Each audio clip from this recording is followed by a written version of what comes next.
Le traitement de l'autosatisfaction par Paul n'est pas moins cinglant que celui de Jésus. Il commence son grand argument dans Romains en faveur de la grâce de Dieu, en condamnant la confiance pharisaïque des Juifs dans la circoncision. Mais si tu te dis juif, si tu t'appuies sur la loi, et si tu te glorifies en Dieu, Romains 2,17.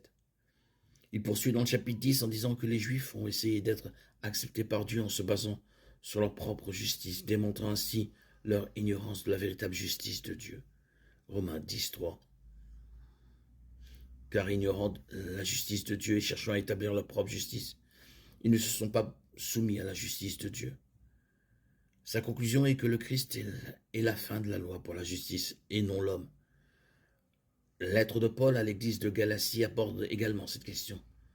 On disait à ses croyants qu'ils devaient faire certaines choses pour être acceptables aux yeux de Dieu, en particulier se faire circoncire. Paul va jusqu'à dire qu'il s'agit d'un autre évangile et qualifie de maudits ceux qui le prônent. Galates 1, 8, 9.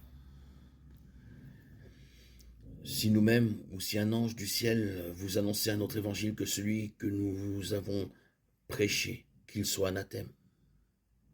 Plus révélateur encore, il dit à ses lecteurs que si la justice pouvait venir de leur propre action, alors Jésus est mort sans raison. Galates 2, 21. Et que la justice pouvait venir par la loi. Galates 3, 21. La conclusion de Paul à propos des croyants de Galatie était qu'ils avaient été insensés dans leur tentative d'être rendus parfaits par la chair. Galates 3, 1. Ô Galates insensés, qui vous a ensorcelé? C'est sous vos yeux que Jésus-Christ a été représenté publiquement crucifié.